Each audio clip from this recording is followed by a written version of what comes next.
Hello, today we are going to look at the recipes, and to start with we are going to today's objective: define the terms, state types of the recipes, and explain importance of the recipes. So to start with, we are going to define the term recipe, and when we talk about recipe we have two definitions. The first one, it is a list of materials and directions for preparing a dish. And then the other one, it is a set of instructions that describe how to prepare or make something, especially a culinary dish. So those are the two definitions. And then we have types of the recipes. We have standard recipe, active, and narrative.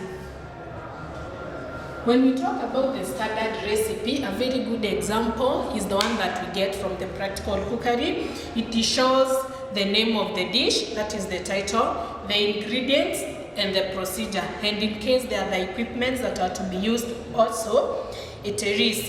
And then we find in the standard recipe, it gives you the yields, the final yield you are going to get after weighing the ingredients according to the recipe. And then you find standard recipe. It is so simple, and this is a common recipe that is used as a training tool to chefs. Then we have the active recipe. This one is where in the format you find that the ingredients and the instructions are combined together. You'll find the ingredients are not listed as for the standard recipe. And then the third one, we have the narrative. This one is the recipe in paragraph form, and you find that the ingredients and the methods, they are combined together, and this is a common for the short recipes. A very good example is like the custard sauce for short recipes. Then let's look at the importance of recipes. Why should we have recipes whenever we're in the kitchen? One, it will assist in menu planning. That is when you are dealing with maybe a meal for a certain group number of people. You have to use a recipe because the recipe has the number of portions, and then it helps to predetermine the portion hint. That's why you find in a standard recipe, it has the portions, the number of people whom you will serve the food, or the ingredients you have weighed, it's going to serve a certain number of people. And then another important is that it helps in staff training. That's why I said with the standard recipe, it is a tool that is used in training staff because it gives you a guideline. And then also it enhances a better quality control. That is when it comes to during service, during preparation of the food, and even the cooking. Then another important is that it ensures that the customers get a standard product. That's why it is known as a standard recipe, because the final product you get is the standard product. And then it helps to prevent food wastage. You will find once you have weighed ingredients for either 4 portions, that food should serve exactly 4.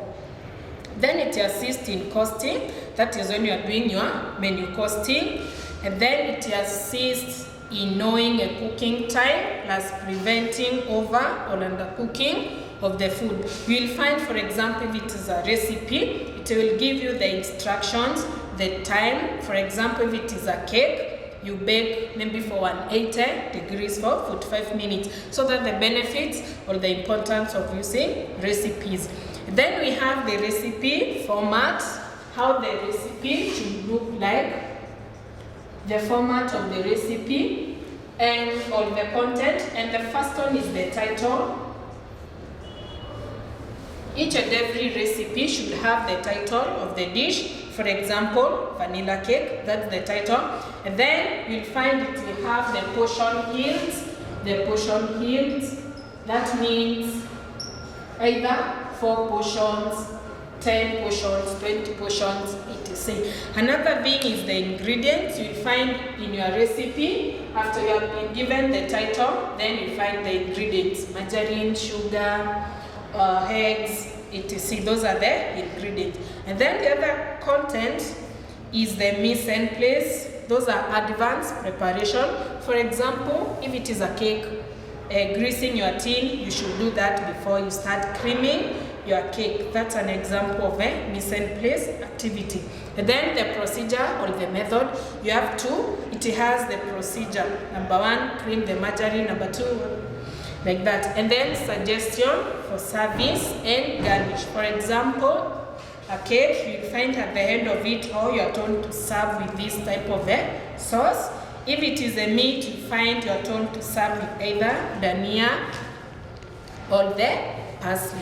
Then let's look at the advantages of a standard recipe. The first one, constant yields, because it is a standardized recipe. If you are cooking for 10 people, at the end of the day you are supposed to serve 10, so it has the constant yield. And then accuracy in costing, that is when you are doing your menu planning, or when you are planning for a meal of a function or any type.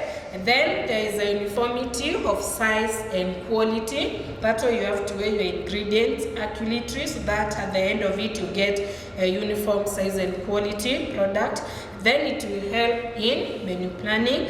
Then the last one, it's a quick production that results from the use of a familiar standard method. If you use that recipe today, tomorrow, you will find by next week at least it has already stuck into your mind. So you remember it. The procedure becomes familiar to you. And then the disadvantages of using a standard recipe. One, boredom. You get bored due to repetitive methods. Today you prepared a vanilla cake, tomorrow it's just a vanilla cake. There is no room for having a different method. And then there is a fatigue for both products and the customers. You find the customers sometimes they can be bold. And then we have a limited opportunity to develop new skills. Obvious that is true because you use just standard recipe.